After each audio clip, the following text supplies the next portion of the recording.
वो बांधता चला जाएगा, वो फिर दुर्गति हो जाएगी। अमित जी लंदन से। राधे राधे। महाराज जी आपके चरणों में कोटि कोटि प्रणाम। महाराज जी मेरा प्रश्न है कि भगवत प्राप्ति क्या है? क्या भगवत प्राप्ति का मतलब मोक्ष है? भगवत प्राप्ति का ऐसा समझ लो जैसे आप भारतीय होकर के लंदन में हो और आपको भारत में ही विश्राम मिलेगा, तो आप वहां करते हुए छटपटाते रहोगे कि ज्यादा से ज्यादा कमा लूं और फिर अपने गांव जाऊं, अपने परिवार अपने घर में मिलूं आके। ऐसे ही हम भगवान के अंश हैं।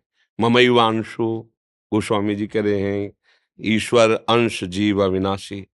हम क्या भटक रहे हैं, कभी शरीर सुख में, कभी इंद्रिय सुख में, कभी पद प्रतिष्ठा, पर कहीं कुछ टिकाऊ नजर नहीं आ रहा है।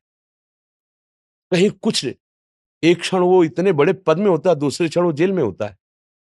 एक क्षण में वो बड़े सुख से भोगी शरीर को स्वीकार करके बड़ा गर्वित होता है, दूसरे क्षण में अपने को अस्पताल में देखता है। एक क्षण ये होता है कि बड़ा साम्राज्य फैला, दूसरे क्षण में मृत्यु का समय आ जाता है। कुछ हाथ नहीं लगा, कुछ हाथ नहीं लगा। तो ये है बाहरी दशा।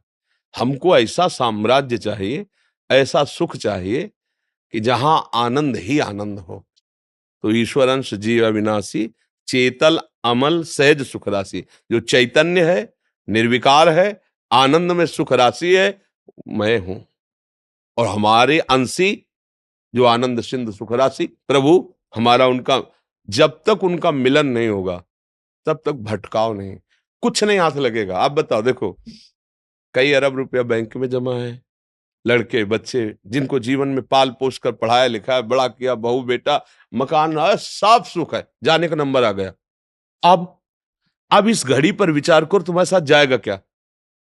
ये शरीर, शरीर संबंधी सब छूट रहा है। अब जाना कहां है, कुछ पता नहीं। क्या होगा, कुछ पता नहीं। लेकिन जिनको हमने जीवन भर समेटा है, कोई साथ नहीं। धोखा हो गया ना, पूरा जीवन धोखा खा गए ना हम। वो तुम्हारी का संपत्ति का उपभोग करेंगे जो तुमको बिल्कुल नहीं जानते। कोई भी तुमको नहीं जानता, तुम अपने को नहीं जानते, न तुमको कोई जानता है और न तुम किसी को जानते हो। केवल बाहरी फोटोओं को मान लिया है, ये सब फोटो है पांच भौतिक, और ये टिकेंगी नहीं। तो धोखा नहीं हो गया जीवन में? इसलिए भगवत प्राप्ति आवश्यक है। हमको अपने घर में ही विश्राम मिलेगा। हमारे घर वाले प्रिया प्रीतम है, प्रभु है, हमारा घर धाम है। आए मिले परिवार आपने, हरि हसी कंठ लगायो, भाग बड़ो वृंदावन पायो। अब आ गए अपने घर। ये हमारा घर संसार शरीर नहीं है, छूटेगा। जो छूटेगा वो अपना कर। जैसे आपको सरकारी बंगला मिला, बढ़िया गाड़ी मिली, तो आपके अंदर चुभेगा कि मेरा नहीं है ये। किसी समय आ सकता है कि आप अमुक जगह ट्रांसफर किए गए, आप खाली कीजिए, तो उसमें आपको कहीं राग नहीं होगा। पूरे बंगले में रहेंगे, गाड़ी प्रयोग करेंगे, पर आपको कोई पूछे कि बहुत बंगला अच्छा है आपका, तो आपको नहीं जी नहीं, ये सरकारी बंगला है। समझ रहे ना?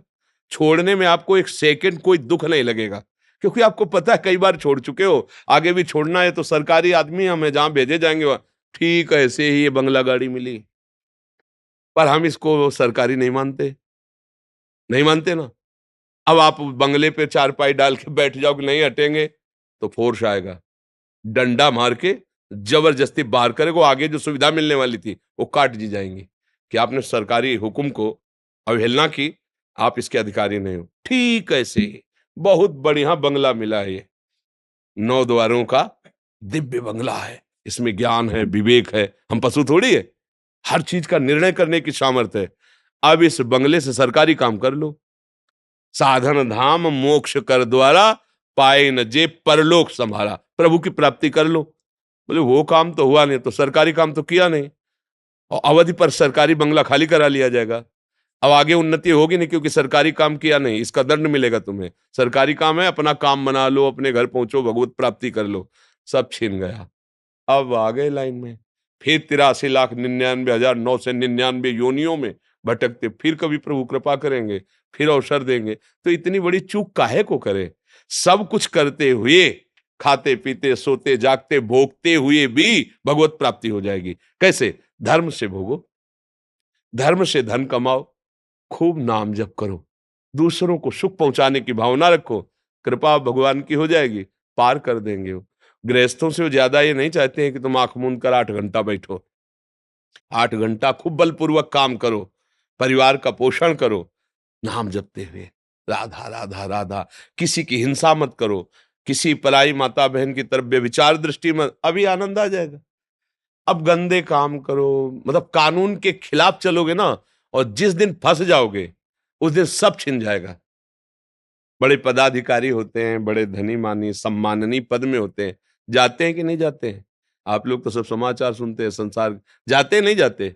बस एक दिन उनके हुक्म से ये हो सकता था किसी को, आज वो कानून में फंस गए तो उनको अंदर जाना पड़ा। ऐसे ही अपने सब हैं।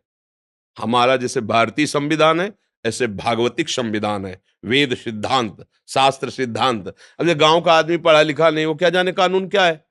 अरे कुछ नहीं होता, लेकिन जब फंसेगा कि तुम्हारे ऊपर 302 का केस लगा है, तुम्हारे ऊपर अमुक केस लगा है, और फिर उसको लगता है बात तो सच्ची थी।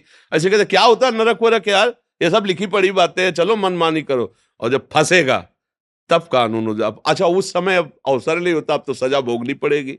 उस समय उसको समझ में आ गया कि वास्तविक मेरे से गलती हुई, अब तुम्हारी समझ काम नहीं करेगी, क्योंकि साबित हो गया है, अब दंड विधान होगा। तो वही दंड विधान फिर बड़े बड़ों को भोगना पड़ता है। इसलिए जरूरी है भगवत प्राप्ति। पूरे पीछे के जितने कर्म है वो भस्म हो जाए, कोई कर्म अगला हमको दंड ना दे सके, इसलिए जरूरी है भगवत प्राप्ति।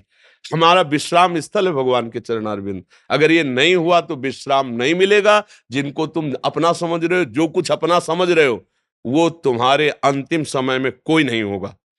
पक्का देख लो, तुम अपने पिता को कितना याद करते हो, कितना स्मरण करते हो। तुम्हें तैयार किया, पढ़ाया लिखाया, पोषा, अगर वो पधार गए तो कभी साल में वो जो पिंडदान करने, वो भी अगर धार्मिक प्रवृत्ति होगी तो नहीं गए गए, तो ऐसे तुम्हारे बेटे क्या तुम्हारी आरती करेंगे रोज क्या? ऐसे ही होगा।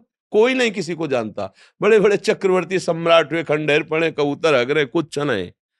सत्य वस्तु यही है कि अगर नाम जप लिए तो ये अविनाशी, ये तुम्हारे साथ जाएगा। सत्य से चले, धर्म से चले, ये तुम्हारे साथ जाएगा। वो कहा सब यही पड़ा रहे, इसलिए जरूरी है भगवत प्राप्ति। क्यों? समझ में आ रहा है? महाराज जी, हम जैसे भक्त जो आपकी छत्र छाया से इतनी दूर हैं, उन्हें गुरु भक्ति की प्राप्ति कैसे हो सकती? तो आप दूर कहाँ समझ रहे हो? वामन भगवान ने चरण जब बढ़ाया तो ब्रह्मा जी के सब ब्रह्मलोक पहुंच गया, एक ही चरण में ब्रह्मलोक तक। और दूसरे में सब, तीसरे के लिए जगह नहीं थी। टांग के अंदर ही तो हो, दूरी है क्या? टांग के अंदर ही हो अभी, कोई दूरी थोड़ी है। तुम तो ब्रह्मलोक में जब चरण पहुंच गया तो ये तो मृत्यु लोक है, बहुत मतलब एक टांग के अंदर ही हो भगवान की, दूरी नहीं हो। और दूसरी बात, जब सर्वत्र हैं तो जहां तुम हो वहां है कि नहीं? सब में है, तो जब सब में है तो आप में भी है।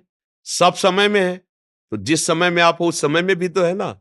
सबको प्यार करते हैं तो आपको भी प्यार करते हो। कहते हैं सब मम प्रिय, सब। तो कोई भी दलील ऐसी नहीं जिससे हम अपने को भगवान से दूरी समझ सके।